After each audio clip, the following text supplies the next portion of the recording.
Hello, this is Ken Ferrie with this week's Boots in the Field report. Wow, there was some wild weather this last week across Illinois and Indiana. High winds, kind of derecho in nature, with high amounts of rainfall. Reports coming in from a lot of places sound similar to what we had here in Hayward, 6 to 12 inches of rain coupled with high winds. For us, the roughest is definitely 136 and north. Now, the bad news is those ponds that we dealt with in the June rains are now full again. The good news, I guess you could say, is most of them didn't have much crop in them anyway, so maybe not such a big loss. The bigger struggle is the amount of corn that was blown over. At this stage, it's not going to stand back up. While the tops may tip up a little, the rest of the plant is not going to right itself. The corn leaves on the bottom side of the plant will not be very efficient in the photosynthesis process of making food. Now, this is going to lead to poor ear fill. Later fields, later planted that is, that were still in early milk stage, they're most likely going to abort those ear tips. The rest of it, that is further along, it's going to show up in kernel depth. This stress will speed up maturity, and of course that comes at the cost of grain fill. Because of the rainy mounts out there, many of the fields tipped at the crown due to saturated soils and high wind.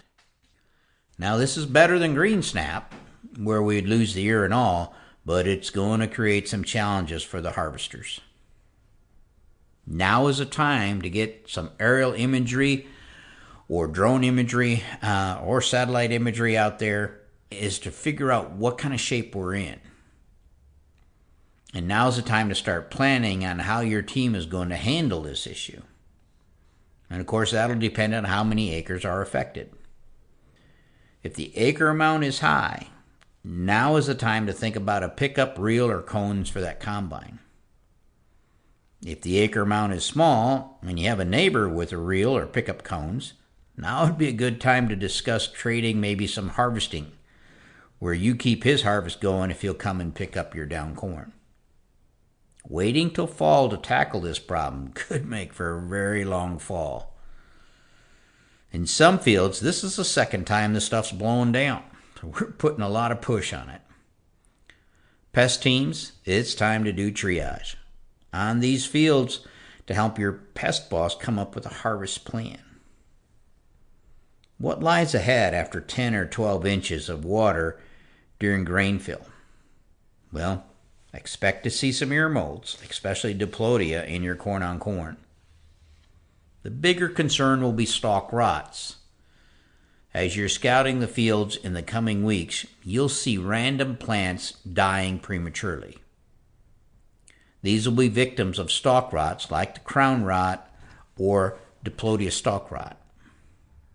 A little bit later, you'll start to see anthracnose top kill or dieback, where the tops of the plants are dying off. While there's nothing we can do at this point, it will help to be informed on what's coming, again, to help plan the harvest. If a portion of your acres are blowing down, you'll want to get them harvested first, unless your standing acres are in trouble of going down due to stalk integrity. In that case, I would go around the down corn and go get those acres that are at risk of falling down. Harvest is much faster if you can get there before it falls down. We'll have to push this harvest up on the front end to not have it all on the ground on the back end. So if you own a grain dryer, buy some gas and be ready. These saturated soils will soon show up in the bean fields as well. SDS will start showing up at a faster rate. Fields that had light SDS infections that probably we would have outrun the disease will now turn faster due to the saturated soils. We say August rain makes soybeans.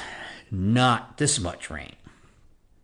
I would assume red crown rot will be more aggressive going forward as well. Getting more calls on the yellow corn showing up with the N deficiencies. Growers wondering how much it will affect yield. Well, that depends.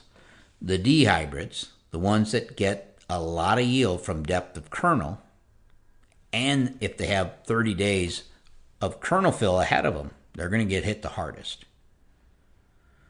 The window is past on trying to any rescues, but it is a sign that our end program is not weatherproof. We need to revisit this in our winter yield map meetings. The hardest hit seem to be the fall anhydrous without any side dress, or the one-and-done programs in the spring. The insect pressure and leaf diseases at this point seem to be light in the fields that we're visiting.